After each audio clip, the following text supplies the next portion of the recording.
जय हिंद।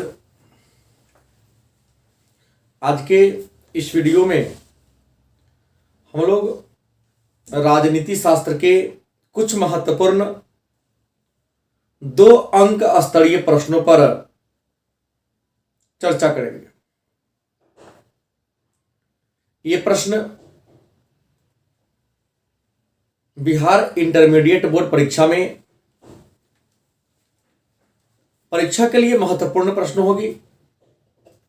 तो आइए चर्चा करते हैं कि आज का पहला प्रश्न है, शीत युद्ध क्या है?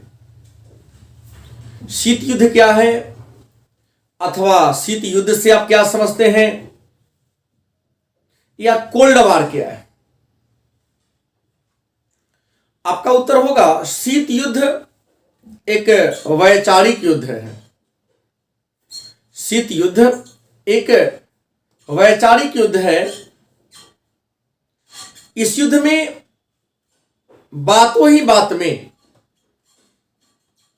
एक देश दूसरे देश को नीचा दिखाने का प्रयास करता है।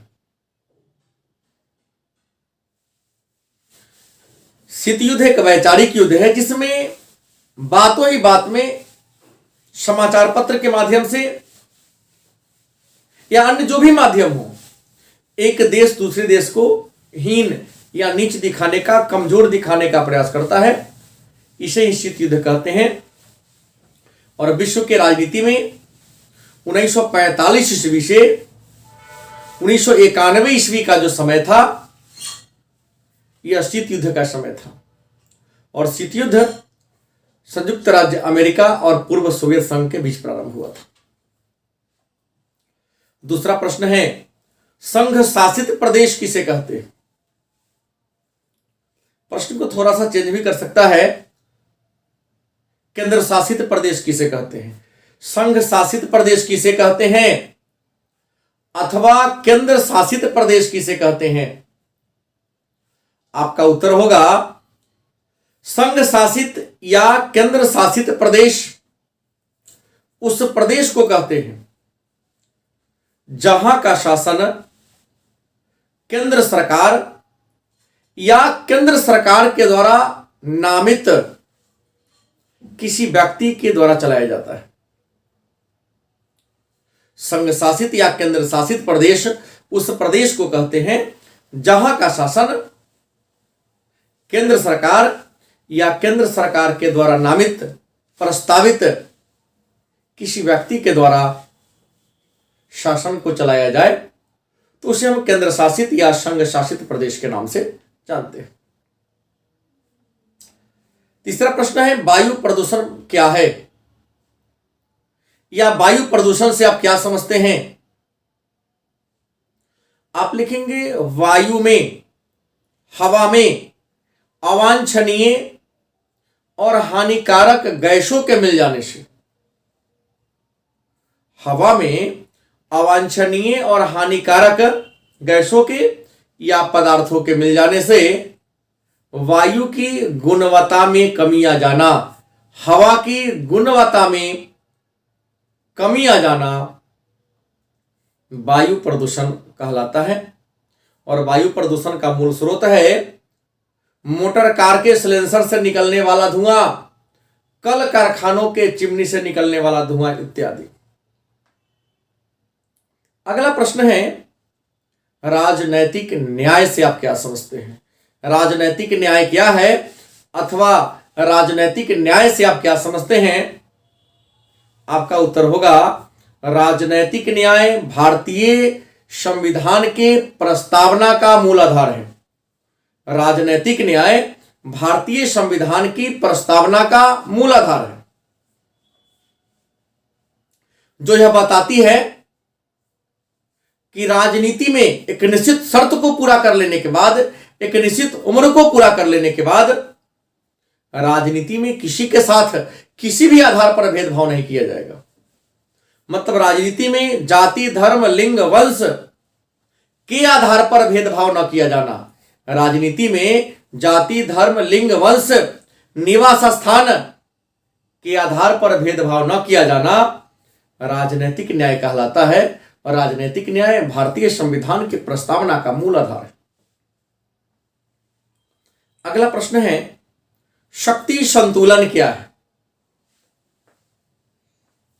शक्ति संतुलन क्या है या शक्ति संतुलन से आप क्या समझते हैं?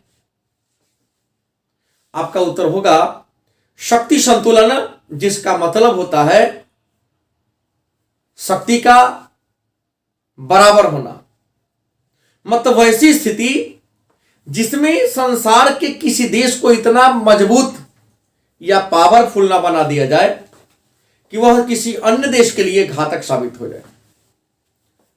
वैसी स्थिति जिसमें संसार का कोई एक देश ऐसा मजबूत ना हो जाए, इतना प्रभावशाली ना हो जाए कि वह अन्य दूसरे कमजोर देशों के लिए घातक साबित हो, क्षति पहुंचाए। अतः जरूरी है कि शक्ति एक हाथों में केंद्रित न करके, किसी एक देश में शक्ति को केंद्रित न करके कई अलग अलग केंद्रों में शक्ति का वर्गीकरण कर देना, बंटवारा कर देना शक्ति संतुलन कहलाता है। अगला प्रश्न है,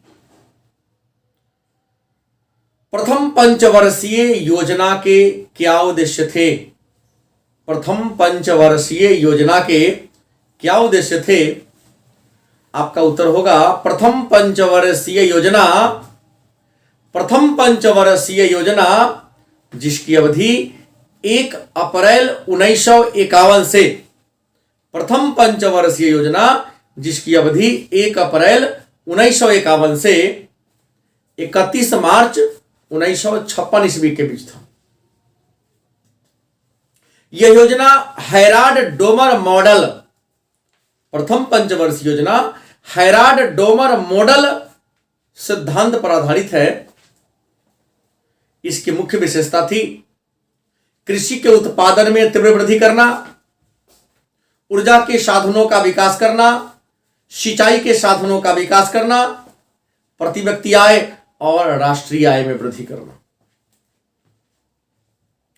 अगला है, अप्रत्यक्ष प्रजातंत्र क्या है या अप्रत्यक्ष लोकतंत्र क्या है या अप्रत्यक्ष जनतंत्र क्या है? आपका उत्तर होगा अप्रत्यक्ष प्रजातंत्र शासन का वह रूप है। अप्रत्यक्ष प्रजातंत्र शासन का वह रूप है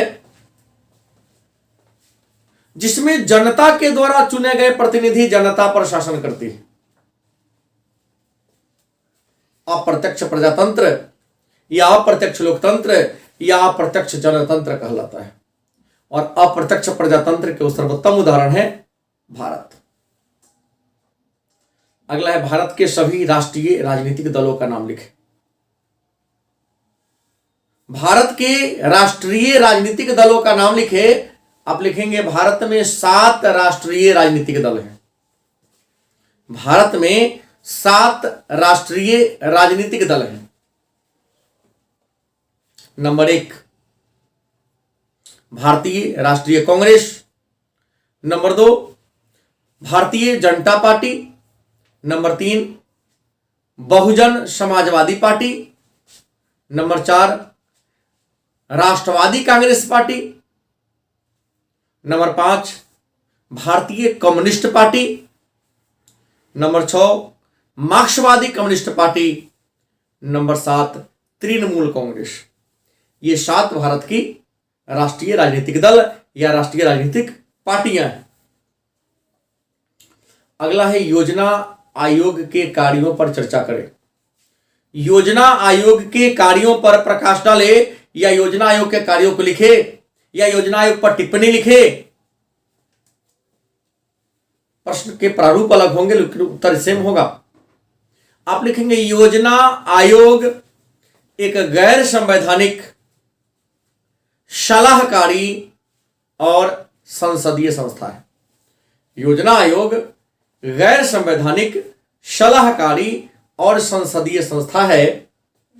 इसका गठन 15 मार्च 1950 ईस्वी को भारत के प्रथम प्रधानमंत्री पंडित जवाहरलाल नेहरू के अध्यक्षता में किया गया। योजना आयोग के पदेनाध्यक्ष भारत के प्रधानमंत्री होते हैं। इसका मुख्य कार्य है कि देश के विकास के लिए योजनाओं का निर्माण करना और सरकार को सलाह देना। देश के विकास का मुख्य कार्य क्या है? तो देश के विकास के लिए योजना का निर्माण करना, प्राकृतिक संसाधनों का अनुमान लगाना और विकास के संबंध में सरकार को समय समय पर सलाह देना। अगला है जल प्रदूषण से आप क्या समझते हैं? जल प्रदूषण क्या है अथवा जल प्रदूषण से आप क्या समझते हैं? आपका उत्तर होगा जल में अवांछनीय और हानिकारक पदार्थों के मिल जाने से। जल में अवांछनीय और हानिकारक पदार्थों के मिल जाने से जल की गुणवत्ता में कमी आ जाना जल प्रदूषण कहलाता है। और जल प्रदूषण के कारक क्या है? औद्योगिक, शहरी और मेडिकल कचरा का नदियों में प्रवाहित करना। अगला प्रश्न है खुली अर्थव्यवस्था मतलब ओपन इकोनॉमी क्या है? खुली अर्थव्यवस्था क्या है मतलब ओपन इकोनॉमी क्या है? आपका उत्तर होगा खुली अर्थव्यवस्था। खुली अर्थव्यवस्था उस अर्थव्यवस्था को कहते हैं जहां आयात और निर्यात पर किसी प्रकार का प्रतिबंध या रुकावट नहीं होता है। वह अर्थव्यवस्था जहां आयात और निर्यात पर किसी प्रकार का प्रतिबंध, किसी प्रकार का नियंत्रण नहीं होता है, खुली अर्थव्यवस्था कहलाता है। अगला प्रश्न है संयुक्त राष्ट्र संघ के उद्देश्यों की विवेचना करें। संयुक्त राष्ट्र संघ के उद्देश्यों की विवेचना करें या यूएनओ के उद्देश्यों की विवेचना करें। आपका उत्तर होगा संयुक्त राष्ट्र संघ। संयुक्त राष्ट्र संघ एक अंतरराष्ट्रीय राजनीतिक संगठन है। इसकी स्थापना 24 अक्टूबर 1945 ईस्वी को की गई। वर्तमान समय में विश्व के 193 देश इसके सदस्य हैं। इसकी स्थापना का मुख्य उद्देश्य था विश्व में शांति व्यवस्था को बनाए रखना, दो देशों के बीच यदि युद्ध का माहौल पैदा हो जाए तो मध्यस्थ बनकर उसे शांत करना, आक्रामक देश के विरुद्ध कार्रवाई करना, साम्राज्यवादी प्रतिस्पर्धा पर रोक लगाना। अगला प्रश्न है गठबंधन की सरकार से आप क्या समझते हैं? गठबंधन की सरकार क्या है या मिलीजुली सरकार क्या है? गठबंधन की सरकार क्या है या मिलीजुली सरकार क्या है? आपका उत्तर होगा जब दो या दो से अधिक राजनीतिक पार्टी या दल मिलकर, जब दो या दो से अधिक राजनीतिक पार्टी या राजनीतिक दल मिलकर सरकार का गठन करे, सरकार का निर्माण करे, तो उसे हम गठबंधन की सरकार या मिलीजुली सरकार कहते हैं। जब दो या दो से अधिक राजनीतिक पार्टियां, राजनीतिक दल मिलजुल कर सरकार का गठन करे, सरकार का निर्माण करे, तो इसे हम गठबंधन की सरकार कहते हैं। जैसे वर्तमान में भारत के अधिकांश राज्य में गठबंधन की सरकार है, केंद्र में एनडीए गठबंधन की सरकार है, अपने बिहार राज्य में भी एनडीए गठबंधन की ही सरकार है। सांप्रदायिकता क्या है या सांप्रदायिकता से आप क्या समझते हैं? आपका उत्तर होगा वह सांप्रदायिकता वैसी स्थिति है, सांप्रदायिकता वैसी स्थिति है जिसमें कोई व्यक्ति अपने धर्म के सामने अन्य धर्मों को हीन या नीच समझता हो। जब कोई व्यक्ति अपने धर्म के सामने संसार के अन्य धर्म को हीन समझता हो, नीच समझता हो, सांप्रदायिकता कहलाता है। रंग भेद क्या है? रंग भेद क्या है? आपका उत्तर होगा चमड़ी के रंग के आधार पर, चमड़ी के रंग के आधार पर किया जाने वाला भेदभाव रंग भेद कहलाता है। और रंग भेद की नीति दक्षिण अफ्रीका महादेश में देखने को मिली, जो 1990 ईस्वी तक चला। 1990 ईस्वी में नेल्सन मंडेला के नेतृत्व में रंग भेद की नीति को समाप्त किया गया। और आज का अगला प्रश्न है, अंतिम प्रश्न है, एमनेस्टी इंटरनेशनल क्या है?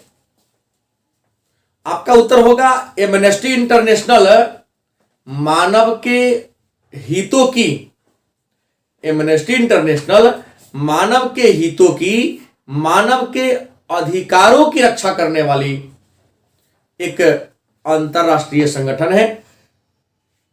इसका मुख्यालय इंग्लैंड के लंदन शहर में। और विश्व मानवाधिकार दिवस 10 दिसंबर को मनाया जाता है। तो आज के क्लास में इतना ही। पुनः कल हम लोग पॉलिटिकल साइंस के जो अन्य महत्वपूर्ण 2 अंक स्तरीय प्रश्न हैं उस पर चर्चा करेंगे। धन्यवाद।